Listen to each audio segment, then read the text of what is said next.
Sue Atkins is our friend of the show. I'm pleased to say she's a parenting coach. Sue is also a former teacher, however, and Sue runs the Sue Atkins Book Club. She knows all about this caper, all about this malarkey, don't you, Sue?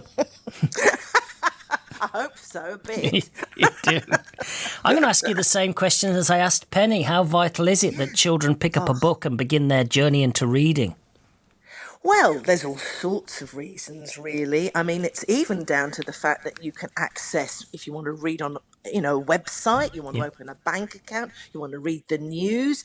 It empowers them to access the world, doesn't it, really? And it really does build their confidence and self-esteem, because if you've ever met anybody who can't read very confidently, they sort of feel embarrassed about that. But it's about nurturing their imagination. I mean, I read a lot because I just love to escape into different worlds and always have done as a kid. It's not always easy, and sometimes, kids are reluctant readers.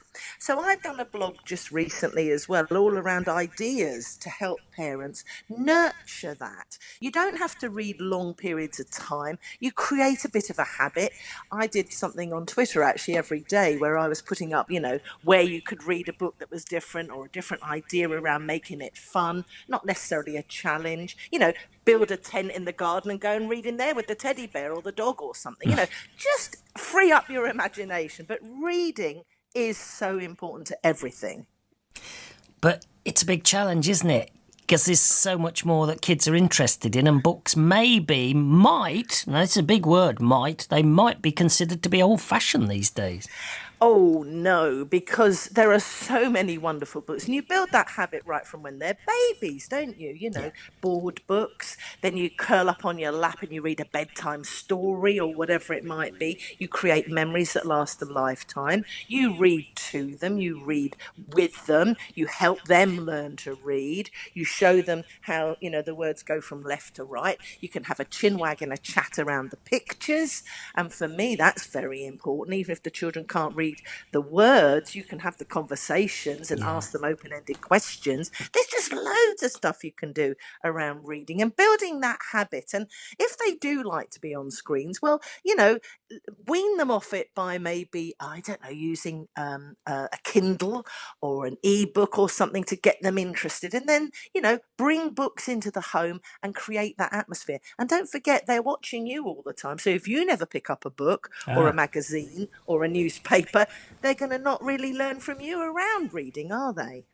And was Dr. Penny right saying if you get them at an early age, then they become readers for life, or at least they've got more chance of becoming readers for life?